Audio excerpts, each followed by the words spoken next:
don't lie. Tell me you didn't love this moment Wednesday night on Thanksgiving Eve. I am so thankful that we all got to experience that. That was one of my favorite ball don't lie moments that I have ever seen in an NBA game. So let's recap it. But first, this is a Sound Off postgame podcast presented by Xfinity Mobile. We appreciate you tuning in either on YouTube or your favorite podcast platform. As I said, this was the definition of ball don't lie. And a little bit of irony here, because the term ball don't lie became ever so popular because of a former Detroit Pistons player. For any of you that can throw it back to the 90s and early 2000s, Rasheed Wallace is the guy who made ball don't lie become famous, okay? And he became his most famous because of his time with the Detroit Pistons. Anytime a player would miss a free throw after he thought that it was a bad call to send him to the free throw line, he would scream out, "Ball don't lie." And that's exactly what happened at the end of this game. The Celtics were up by 3 points. The game was pretty much iced. They were going to commit a foul to send the Pistons to the free throw line for 2 free throws. It was just a free throw match, okay? The Celtics make theirs. Doesn't matter what the Pistons do as long as the Celtics don't turn it over and take care of the ball and make their free throws. Well, the Celtics are up by 3, and the Pistons are taking the ball up the court after they fall behind by 3 due to Boston's free throws.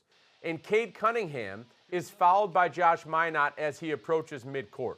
Now, initially the call was on the floor, but very quickly Tony Brothers rushes in and changes the call and says, no, he was going up for a shot. I could not believe it. I don't think many people in the arena could believe it. And then not only was it called a 3-point attempt, but the referees went over and reviewed it and upheld it to everyone in the building's chagrin. Like, I don't think anyone agreed with that call other than maybe the Pistons. But they must have thought that Cade Cunningham was getting into the gather as Josh Minott committed that foul. I thought in real time and in watching the reviews, which you're seeing here on screen, that Josh Minott got him and made contact before the gather began. The refs chose differently. They sent him to the free throw line with 4.4 seconds left to tie the game. All he had to do was make 3 free throws. Free throw number 1, bang. Free throw number 2, bang. Free throw number 3, ball don't lie, baby. That thing bounced off the rim, fell off. The Boston Celtics grabbed the rebound. They go to the free throw line. Peyton Pritchard ices the game, and that's how this one comes to an end. The Celtics earned this win. It would have been a shame if it potentially got away from them because of that call. Because Josh Minott certainly, as he started to commit that play and that foul, Cade Cunningham was not shooting. I guess as he made contact, maybe he was beginning his shot attempt, or at least the gather to shoot it. That's what the refs determined.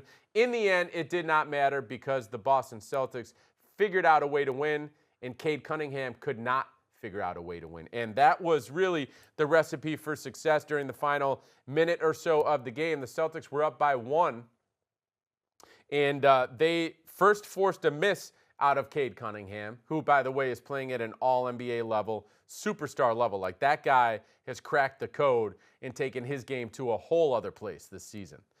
So they force a miss out of him, and then in the final 19 seconds of the game, as the Pistons come out of a timeout, they force a turnover out of Cade Cunningham. It was a perfect defensive play out of that timeout. Jordan Walsh switches onto Cade Cunningham on a switch as Cade Cunningham takes possession of the ball. Then, just as Cunningham begins to spin on a post move, up, or at least a back-to-the-basket move up beyond the three-point arc, Derrick White, perfect timing, reliable as always, comes in, pokes the ball away, and it goes off Cunningham out of bounds. And that was the biggest play of the game outside of Cunningham missing the free throw that could have tied it during the final 4.4 seconds. So Derrick White reaches in, pokes the ball away, then the Celtics get possession. The Pistons have to foul. Boston makes the free throws, goes up by 3, and at that point, it's just a free throw contest of which the Boston Celtics won.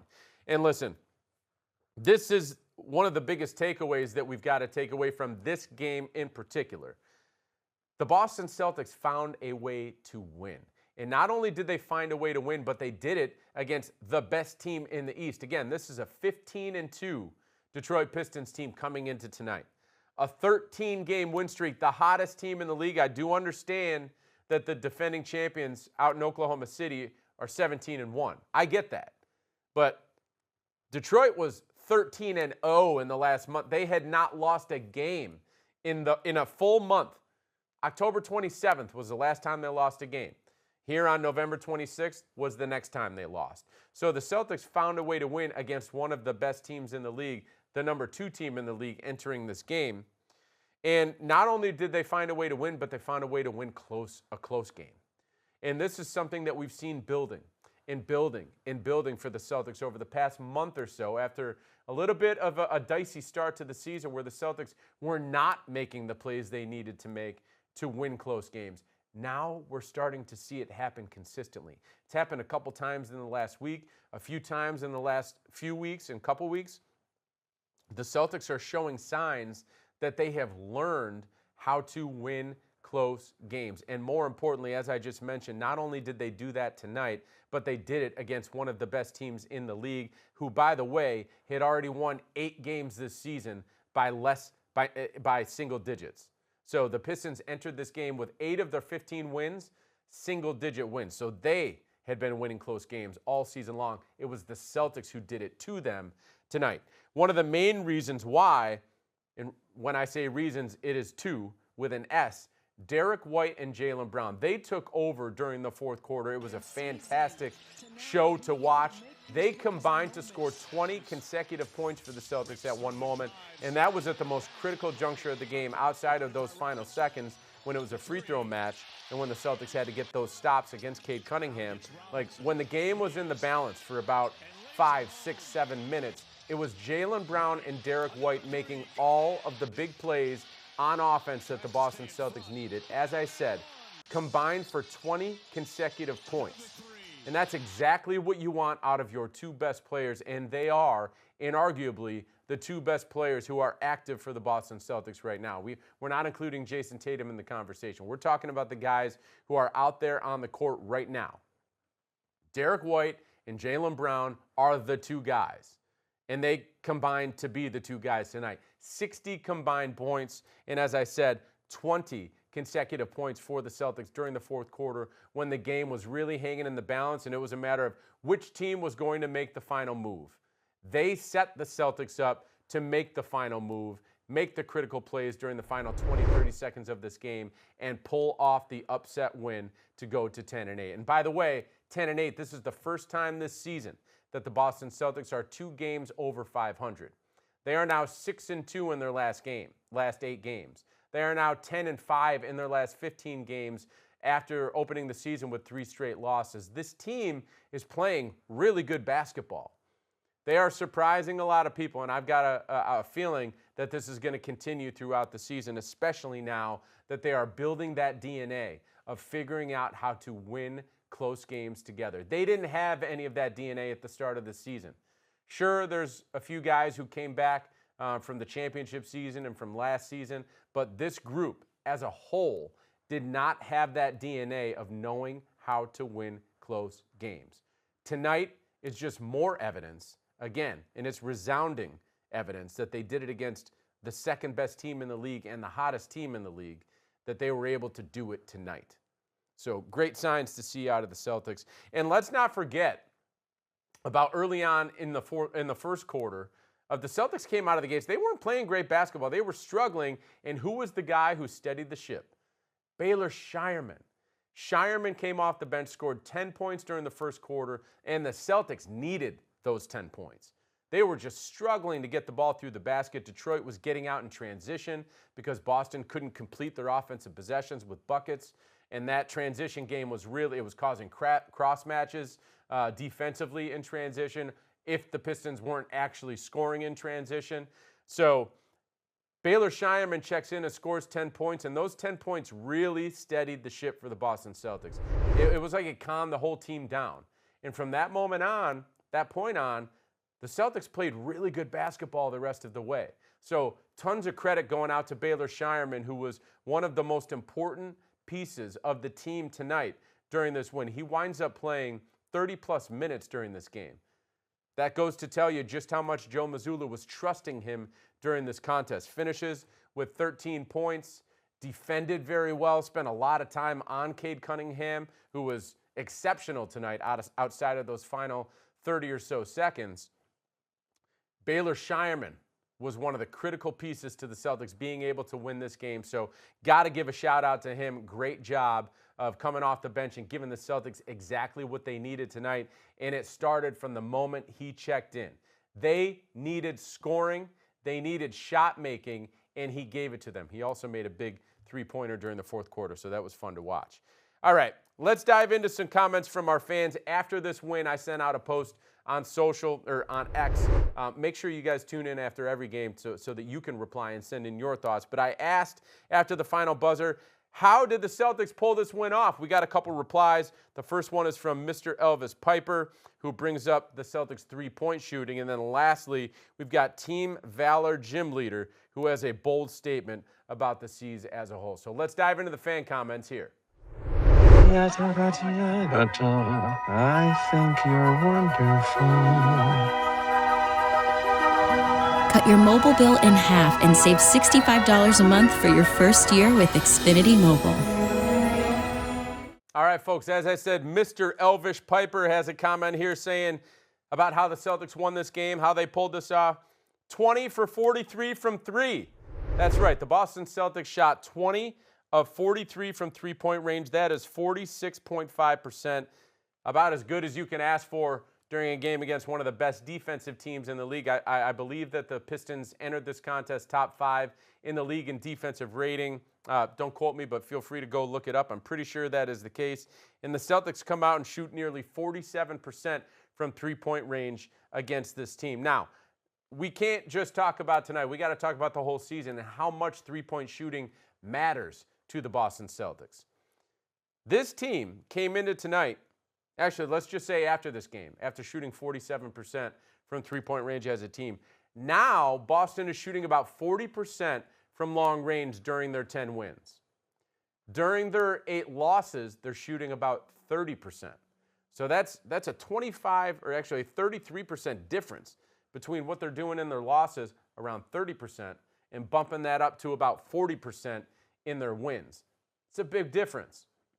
And as you can see, that is a very important part of the Boston Celtics finding success. And what's so interesting to me about this team this season and figuring out what they can pull off on offense is I don't think many people came into this season thinking the Celtics were going to be a very strong shooting three-point team. But here they are in 10 wins shooting over 40% from three-point range. And a few people have been surprising from that aspect. I mean, tonight, just alone, you got Josh Minott, who hit a couple of threes. Baylor Scheierman hit 3 of 5 from long range. We've seen Luka Garza, who started in this game, didn't make a 3 during this game, but he's shooting over 40% from three-point range this season. These are guys who I don't necessarily think many on the outside, but Jordan Walsh, 1 for 2 from three-point range, also shooting well from distance. These are guys who I don't think a lot of people on the outside expected to be shooting it at a high clip from three-point range heading into the season. But here we are. These guys are all having solid seasons from long range. So they're replacing some of that production that went out the door with all those trades and moves that happened during the offseason. Celtics are still one of the best three-point shooting teams in the league. Could anyone have predicted that when this season started? I don't think so. Entering tonight's game, the Celtics actually ranked, and I'm going to pull this up right now in real time, they ranked 18th in the league in three-point percentage. Well, that number is going to go up right now. They're going to be in the top half of the NBA in three-point shooting. That's pretty good for a team that I don't think a lot of people expected to be very hot from distance during this season, given all the moves that happened during the offseason and so many players who are playing in critical roles who don't have a whole lot of experience. So great job by the Celtics, not only tonight in shooting nearly 47% from three-point range, but we are learning that that is so important to their success on a nightly basis. If they shoot it well, they've got a great chance to win the game. Again, 10 wins this season, 40% from three-point range. 8 losses this season, 30% from three-point range. That just tells you how important the long ball is to the success of this team on a nightly basis. All right, our second and final comment of the night coming in from Team Valor Gym Leader, who says, "We're just built different." And again, similar to the last comment, like, I don't think a lot of people would have said that about the Boston Celtics coming into this season, but here we are thinking that the Celtics are built a little bit different. And I've got to harken back to what I said earlier on in the episode, that you can just see some DNA being built in this team that is making them different. They are a different team today on November 26th than they were when this season started. There is no question about that. They are far and away a better team, a more cohesive unit, a more dangerous team at both ends of the court than they were when the season started. They've learned each other's tendencies. They've learned what the team's strengths are, and they are playing to it. And also, as we talked about earlier, they're figuring out ways to win close games. And I've said this all season long. This team is going to play a ton of close games this season. So if they want to have success in terms of win-loss record, they're going to have to win a lot of close games. They're doing that. They are doing that right now. And they weren't doing that earlier on in the season. So certainly, Team Valor Gym Leader says we're built different. We are built different than we were at the start of the season. You cannot argue that. This is a different team playing at a different level than what they opened up the season as. It has been a whole lot of fun to watch this team come together, to watch Jaylen Brown step into an impressive role in what he's doing carrying the load on offense. Tonight wasn't his best night. You know, obviously he did score 33 points. He needed 32 shots to get there, but that's okay. He understood that the team needed his offensive production, and he went out there and he gave it to them with his second double-double of the season, by the way. He stuffed the stat sheet. 33 points, 10 rebounds, 5 assists, 2 steals, 2 block shots. Jaylen got it done at both ends of the court, and he is leading this team right now. That's surprising a lot of people with a 10-8 record. Derrick White also played great. Peyton Pritchard, 16 points. Derrick White, I'll just rattle off the numbers, 27 points and 7 rebounds. Also had a couple of 3 steals and 1 block shot. Talked about Baylor Scheierman coming off the bench. It's so fun with this group because you know Jaylen's going to score about 30 every night. He's been doing it all season long, okay? Who else is going to step up? That's the best part about this team. There's so many different guys who are capable of stepping up on a nightly basis. And there's so many guys who are playing different roles on a nightly basis. So that's the funnest part for me, is to go into every game and you just get to wait and see which guy's going to step up. Tonight, it was Baylor Scheierman joining along with forces with Derrick White and Jaylen Brown, who really put up like severely high production. Baylor Scheierman was the next guy. And then also, we got to talk about Amari Williams. Like, what? This guy had played 7 minutes this season. Now tonight, he checks in and plays 15-plus minutes. Not a huge statistical night, but had a couple blocks, grabbed a few rebounds. He was the guy who Joe Mazzulla was putting in at the end of the game to grab rebounds with his 7-foot frame. So just a lot of fun to continue to watch every single night to see who was going to step up.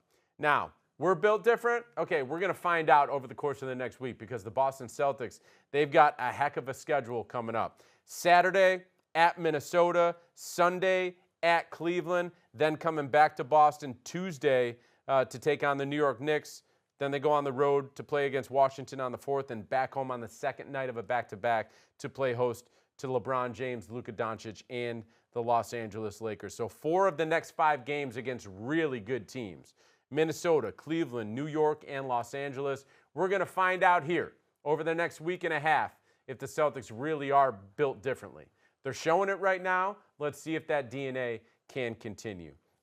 I got to say to all of you out there, thank you for watching. Thank you for listening. I hope you have a wonderful and happy Thanksgiving tomorrow. Stuff your faces and come back for the next episode of Sound Off, which, by the way, we will not have one Saturday night. The next one will be coming in Sunday after that game against the Cleveland Cavaliers. Again, happy Thanksgiving.